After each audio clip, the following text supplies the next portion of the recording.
Good morning, everyone. How are you? It's Megan from Hillcrest joining you for story time.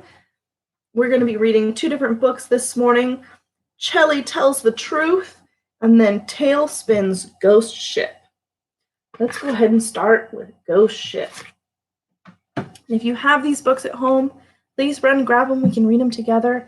If not, that's okay too. I'll go ahead and get started. All right, Tailspin's Ghost Ship.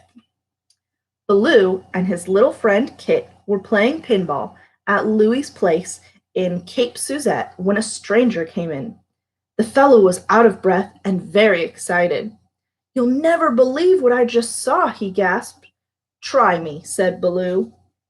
"I was out fishing on the other side of the island," the stranger said, "when my boat drifted into a foggy cove. Suddenly a huge ship appeared out of nowhere and almost cut my boat in two. And as it passed, I could see an old bearded pirate standing on the deck. He flipped this coin at me, and then the ship disappeared."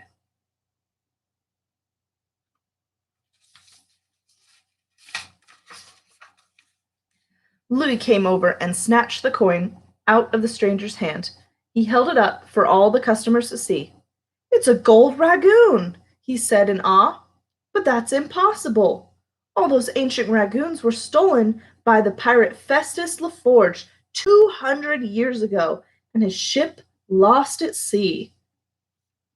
"Well, the pirate's back now," said the stranger as he showed the coin to more of the customers, "and he's giving ragoons away.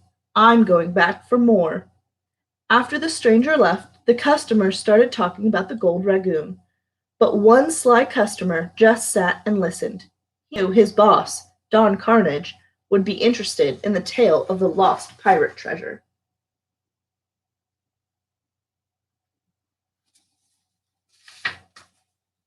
The story of the ghost ship spread quickly.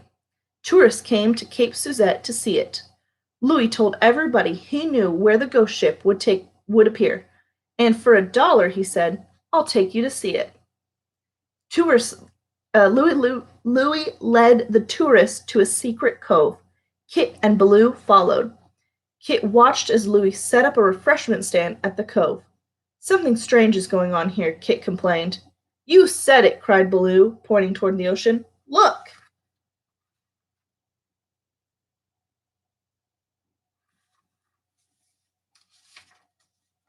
From out of nowhere, a thick fog had spread over the water.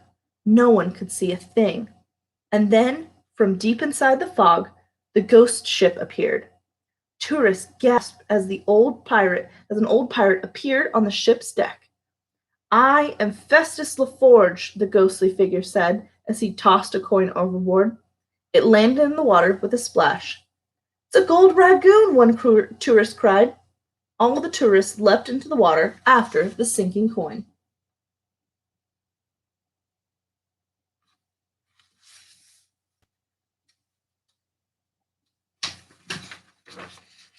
Just then, Kit and Baloo heard a sound of an engine buzzing overhead. They looked up and saw the Iron Vulture, the flying machine that belonged to the dread pirate Don Carnage. As it flew over the ghost ship, the Iron Vulture dropped a huge anchor. It landed with a crash on the deck of the ghost ship. "Uh-oh," Kit said. "I bet I know what's coming next."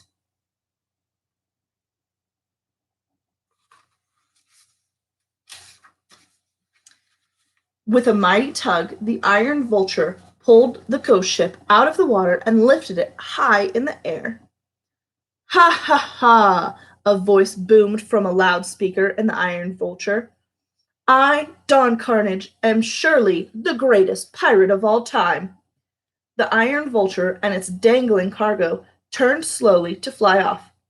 "Come on, Kit," said Baloo. "Let's go after Don Carnage." Inside his flying machine, Don Carnage smiled. "Think of it," he said to his crew. "I'm stealing treasure from the ghost of the greatest pirate of all time. Man the controls," he told his men as he opened a hatch. "I'm going to meet the great Festus LaForge personally."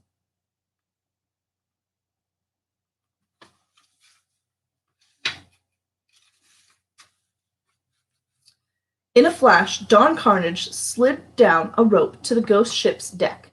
Sword in hand, he stood face to face with the old ghost pirate, who was trembling with fear. "I've come for the golden ragoons, sir," Don Carnage said. "I shall fight for them if I must." The old pirate reached for his beard and pulled it off his face. It was the stranger who had first found the ragoon. "Louis isn't paying me enough to do this," he shouted as he threw his beard to the ground. "I quit." Don Carnage was stunned. This was no ghost pirate. It was some kind of joke, and he had fallen for it.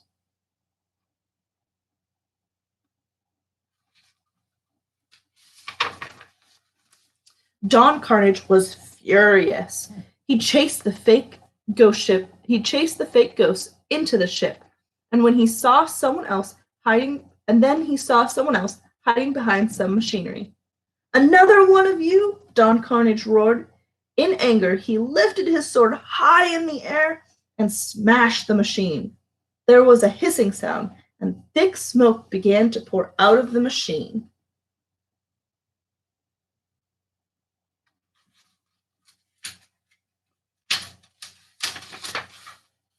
Not too far off, Kit and Baloo were racing toward the iron vulture in their plane, the Sea Duck.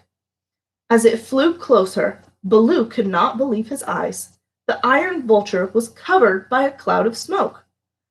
"I bet they're having trouble seeing where they're going," Baloo said with a chuckle. "They'd better turn quick," Kit said. "They're headed straight toward the mountains."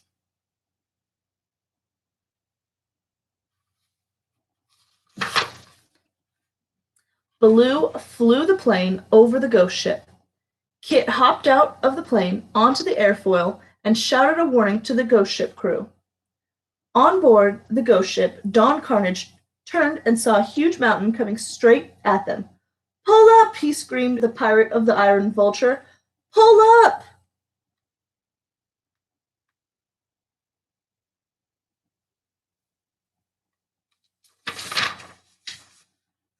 It was too late for the ghost ship. Wham! It smacked right into the side of the mountain. Kit was back safe inside the Sea Duck with Baloo. "Ow!" he said as he looked back at the sight. "That must have hurt." Don Carnage had grabbed the anchor rope just in time and was pulling himself up towards the iron vulture. "You did this on purpose!" he screamed at his crew. "No one makes a fool of Don Carnage. You'll all walk the plank for this."